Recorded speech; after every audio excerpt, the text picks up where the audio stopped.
విగ్రహారాధన అజ్ఞానమా లేక అత్యున్నత విజ్ఞానమా?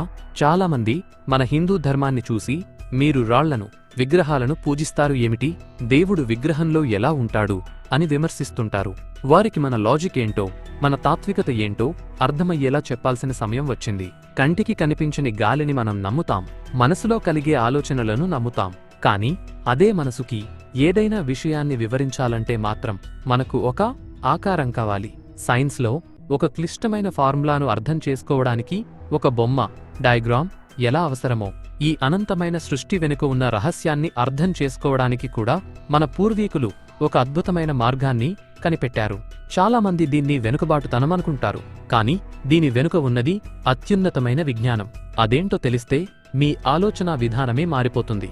ఈ వీడియోలో మనం కేవలం ఆధ్యాత్మిక విషయాలే కాదు, వాటికి సంబంధించిన వేదాలలోని ప్రస్తావనలు, అలాగే ఆధునిక విజ్ఞానంతో ఉన్న సంబంధాన్ని కూడా ఆధారాలతో సహా చర్చిద్దాం. ఈ కీలకమైన అంశాలపై మీకున్న సందేహాలన్నింటికీ సమాధానాలు పొందే ప్రయత్నం చేశాను. వీడియోను చివరి వరకు చూసి మీ అభిప్రాయాలను తెలియచేయండి. మరి ఇంకెందుకు ఆలస్యం, ladies and gentlemen, your attention please. This is doctor Pashupati Raj and welcome to my channel. విగ్రహం అంటే ఏమిటి? విగ్రహం అనే పదం సంస్కృతంలో వి ప్లస్ గ్రహ అనే 2 భాగాల నుండి వచ్చింది. వి అంటే ప్రత్యేకంగా, గ్రహ అంటే గ్రహించడం లేదా పట్టుకోవడం, అంటే సూక్ష్మమైన దైవతత్వాన్ని మన మనస్సుకు గ్రహించగలిగే విధంగా స్థూల రూపంలో వ్యక్తీకరించడం. అదే విగ్రహం. దేవుడు నిరాకారుడు, పరబ్రహ్మం రూపరహితం. కాని మనిషి మనస్సు రూపంతోనే పనిచేస్తుంది. అందుకే నిరాకార తత్వాన్ని అర్థం చేసుకోవడానికి రూపాన్ని ఒక సాధనంగా ఉపయోగించటం జరిగింది. ఆ సాధనమే విగ్రహం. విగ్రహం భగవంతుని స్థూల రూపం మరియు శక్తిని కేంద్రీకరించే సాధనం, పాయింట్ ఆఫ్ ఫోకస్. గుడి దేవుని నివాసం మరియు అయస్కాంత శబ్ద తరంగాల క్షేత్రం, ఎనర్జీ హబ్. శాస్త్ర ఆధారం భగవద్గీతలో క్లేశో లధికతరస్తేషామవ్యక్తాసక్తచేతసాం అవ్యక్తా హి గతిర్దుఃఖం దేహవద్భిరవాప్యతే.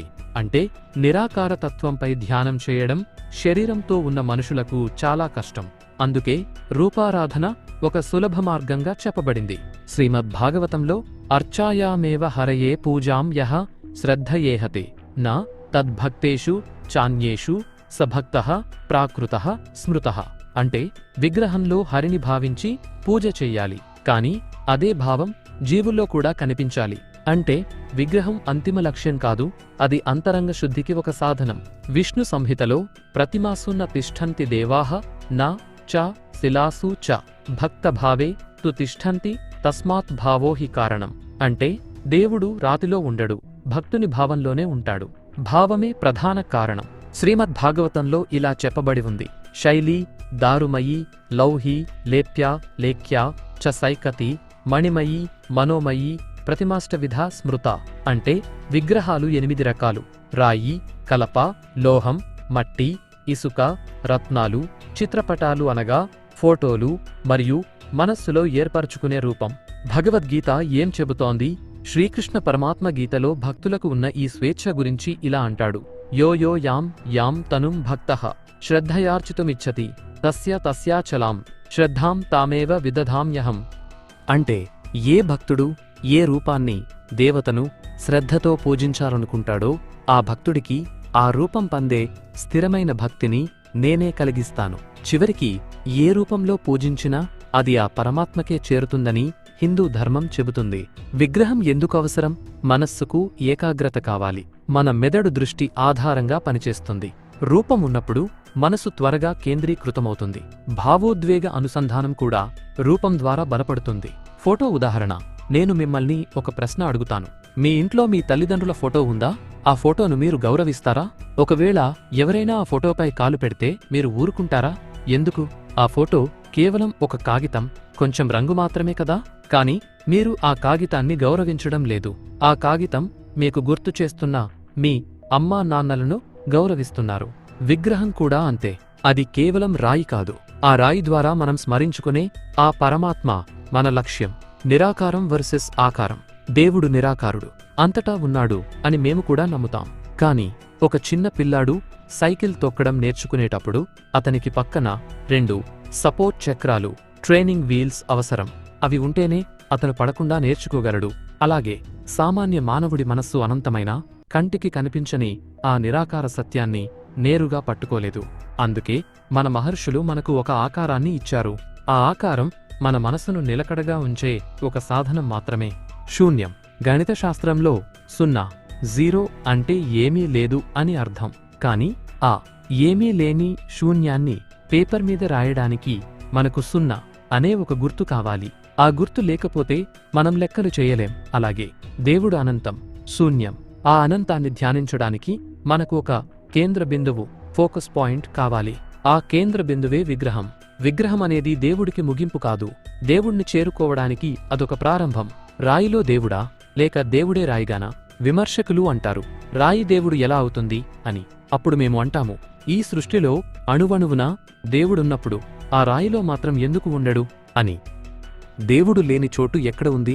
ఒక ముస్లిం సోదరుడు మక్కా వైపు తిరిగి ప్రార్థన చేసినప్పుడు, లేదా ఒక క్రైస్తవ సోదరుడు సిలువ, క్రాస్ ముందు మోకరించినప్పుడు లేని తప్పు. ఒక హిందువు విగ్రహం ముందు నమస్కరిస్తే ఎందుకు వస్తుంది? అక్కడ సిలువ, ఇక్కడ విగ్రహం రెండూ భగవంతుడిని గుర్తుచేసే చిహ్నాలే. విగ్రహారాధన మరియు సైకాలజీ. మనం రాళ్లను పూజించట్లేదు, ఆ రాయిలో ఉన్న పరమాత్మను పూజిస్తున్నాం. కఠోపనిషత్తులో ఇలా చెప్పబడి ఉంది, తమేవ భాంతమనుభాతి సర్వం తస్య భాస సర్వమిధం విభాతి. అంటే ఆ పరమాత్మ ప్రకాశం వల్లే ఈ సృష్టి అంతా వెలుగుతోంది. ఆ శక్తిని ఏ రూపంలోనైనా మనం చూడవచ్చు. Science connection. మన మెదడు అబ్స్ట్రాక్ట్ థింగ్స్ అంటే కంటికి కనిపించని, రూపం లేని, కేవలం ఊహకు అందే విషయాల కంటే దృశ్య రూపంలో ఉన్న విషయాలను, విజువల్స్ త్వరగా గుర్తుంచుకుంటుంది మరియు స్పందిస్తుంది. ఒక విగ్రహాన్ని చూస్తూ మంత్రం చదివినప్పుడు మెదడులోని ఆల్ఫా వేవ్స్ ఉత్తేజితమై మనస్సు డీప్ మెడిటేటివ్ స్టేట్, గాఢమైన ధ్యాన స్థితిలోకి వెళుతుంది. విగ్రహం ఒక ఆధ్యాత్మిక ట్రాన్స్ఫార్మర్. వేదాల ప్రకారం పరమాత్మ అంతటా ఉన్నాడు, కాని ఆయనను అనుభూతి చెందడానికి ఒక మాధ్యమం కావాలి. లింగ పురాణంలో ఇలా చెప్పబడి ఉంది, జ్ఞానినాం హృదయే దేవో బాహ్యే చ ప్రతిమాస్వపి అల్పాత్మనాం తు ప్రతిమా శివ ఇత్యభిధీయతే. అంటే జ్ఞానులు దేవుడిని తమ హృదయంలోనే దర్శిస్తారు. కాని సామాన్య ప్రజలు, ప్రాథమిక స్థాయిలో ఉన్న భక్తులు దేవుడిని బయట విగ్రహాల రూపంలో ఆరాధించడం ద్వారా ఆ పరమాత్మ తత్వాన్ని సులభంగా అర్థం చేసుకోగలరు. Concentration of energy. సూర్యరశ్మి అంతటా ఉంటుంది, కాని దానితో ఒక కాగితాన్ని కాల్చలేము. అదే ఒక మ్యాగ్నిఫైయింగ్ గ్లాస్, భూతద్దం ఉపయోగిస్తే సూర్యరశ్మి ఒకే చోట కేంద్రీకృతమై శక్తిని ఉత్పత్తి చేస్తుంది. విగ్రహం కూడా ఒక స్పిరిచువల్ మ్యాగ్నిఫైయింగ్ గ్లాస్ లాంటిది. అది విశ్వంలో ఉన్న దైవిక శక్తిని ఒకచోట కేంద్రీకరించి మనకు అందిస్తుంది. ఇంట్లో ఫోటోలున్నా గుడికి ఎందుకు వెళ్ళాలి? ఇంట్లో దేవుడి ఫోటోలున్నప్పటికీ గుడికి వెళ్లడం వెనుక ఉన్న ఆంతర్యాన్ని కొన్ని సరళమైన ఉదాహరణలతో మరియు శాస్త్రీయ కారణాలతో అర్థం చేసుకోవచ్చు. సరళమైన ఉదాహరణలు. వైద్యం. మన ఇంట్లో ప్రాథమిక మందులు, ఫస్ట్ ఎయిడ్ ఉన్నా తీవ్రమైన సమస్య వచ్చినప్పుడు హాస్పిటల్కి ఎందుకు వెళ్తామో గుడి కూడా అటువంటిదే. విద్య. ఇంట్లో పుస్తకాలు ఉన్నా క్రమశిక్షణ మరియు జ్ఞానం కోసం స్కూల్కి వెళ్ళక తప్పదు. సాంకేతికత. ఇంట్లో వైఫై ఉంటే ఇంటర్నెట్ వస్తుంది, కానీ డేటా సెంటర్ లేదా మెయిన్ సర్వర్ దగ్గర ఉండే వేగం, శక్తి చాలా రెట్లు ఎక్కువగా ఉంటుంది. ఆలయ నిర్మాణం. ఆగమశాస్త్రం ప్రకారం గుడి అనేది కేవలం ప్రార్థనా మందిరం కాదు, అది విశ్వశక్తిని నిక్షిప్తం చేసే ఒక పవర్ గ్రిడ్. ప్రాణ ప్రతిష్ఠ. గుడిలోని విగ్రహానికి వేద మంత్రాల ద్వారా ప్రాణ ప్రతిష్ఠ చేస్తారు. దీనివల్ల విశ్వంలోని కాస్మిక్ ఎనర్జీ ఆ విగ్రహంలో నిక్షిప్తమవుతుంది.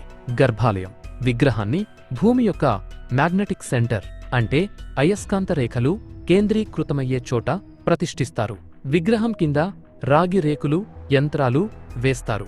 ఇవి భూమిలోని అయస్కాంత శక్తిని గ్రహించి విగ్రహం ద్వారా భక్తులకు ప్రసరింపజేస్తాయి. తైత్తరీయ ఉపనిషత్తులో ఇలా చెప్పబడి ఉంది, ఓం నమో నారాయణాయేతి శిఖరమాత్మానం యుంజీత. అంటే ఆలయ శిఖరం లేదా గోపురం అనేది బ్రహ్మాండంలోని శక్తిని గ్రహించే ఒక యాంటెన్నా వంటిది. ఇది విశ్వశక్తిని గ్రహించి ఆలయ గర్భాలయంలోకి ప్రసరింపజేస్తుంది.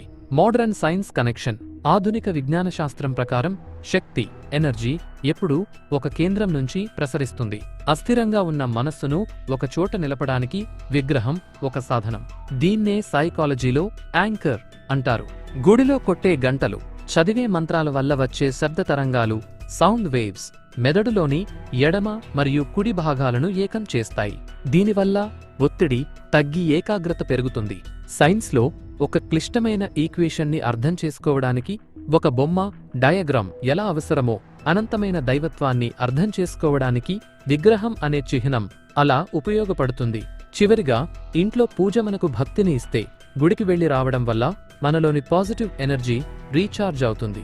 అందుకే మన పెద్దలు గోపుర దర్శనం పాప వినాశనం మరియు ఆలయం లేని ఊరిలో ఉండవద్దు అని చెప్పారు. ఇవి మాత్రమే కాదు, మన శాస్త్రాలు, వేదాలలో తెలిపిన అభిషేకాలు, పూజలు, యజ్ఞాలు, ప్రదక్షిణలు, ప్రసాదాలు, మొక్కుబడులు వంటి అనేక సంప్రదాయాలకు కేవలం విశ్వాసం మాత్రమే కాదు, ఎన్నో శాస్త్రీయ, సామాజిక అర్థాలు ఉన్నాయి. వీటిని సరిగ్గా తెలుసుకోకుండా కొందరు వీటిని హేళనగా చూస్తుంటారు. మన సనాతన ధర్మంలోని ప్రతి ఆచారం శారీరక, మానసిక ఆరోగ్యాన్ని, సమాజంలో సామరస్యాన్ని పెంపొందించడానికే ఉద్దేశించబడ్డాయి. ముగింపు: చివరగా నేను చెప్పేది ఒక్కటే. విగ్రహారాధన అనేది అజ్ఞానం కాదు, అది అరూపమైన అనంతాన్ని ఒక రూపంలో బంధించి మనసుకి అందించే అత్యున్నత మానసిక ప్రక్రియ. మనము కేవలం రాళ్లను దేవుళ్లుగా పూజించడం లేదు, ఆ రాతిలో కూడా దేవుడిని చూడగలిగే ఉన్నతమైన దృష్టిని కలిగి ఉన్నాము. దేవుడు ఎక్కడో ఆకాశంలో కూర్చుని మనల్ని శాసించే యజమాని కాదు, ఆయన ఈ సృష్టి అంతా వ్యాపించి ఉన్న చైతన్యం. ఒక్క విషయం గుర్తుంచుకోండి, దేవుడు ఒక్కడే ఉండాలి, ఆయనకు ఒకే పేరు ఉండాలి, ఆయనను ఒకే పద్ధతిలో పూజించాలి అనడం మతపరమైన అహంకారం. కాని దేవుడు ఒక్కడే అయినా ఆయనను ఏ రూపంలోనైనా ఆరాధించవచ్చు. అణువణువులోనూ ఆయనే ఉన్నాడు అని నమ్మడం ఆధ్యాత్మిక స్వేచ్ఛ, స్పిరిచువల్ ఫ్రీడమ్. హిందూ ధర్మం ఆ స్వేచ్ఛనిస్తుంది. నా దేవుడే గొప్ప, నా మార్గమే కరెక్ట్ అని ఇతరులను విమర్శించే సంకుచిత భావం మన ధర్మంలో లేదు. సత్యం ఒక్కటే, దాన్ని చేరుకునే మార్గాలు అనేకం. అందుకే మనము దేవుడు మావాడు అని విర్రవీగము. సర్వేజనా సుఖినో భవంతు అని సకల జీవరాశి బాగు కోరుకుంటాము. దేవుడిని ఒక రూపానికి పరిమితం చేసి చూస్తారో లేక ప్రతి రూపంలోనూ దేవుడిని చూస్తారో నిర్ణయం మీదే.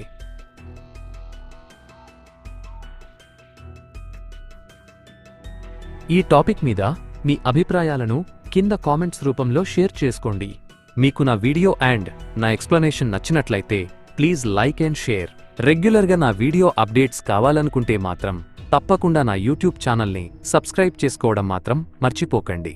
అలాగే పక్కన కనిపిస్తున్న గంట సింబల్ని నొక్కినట్లయితే నేను ఎప్పుడు నా కొత్త వీడియోని అప్లోడ్ చేసినా అది మీకు నోటిఫికేషన్ రూపంలో మీ మొబైల్కి వస్తుంది. Thanks for watching and thank you all.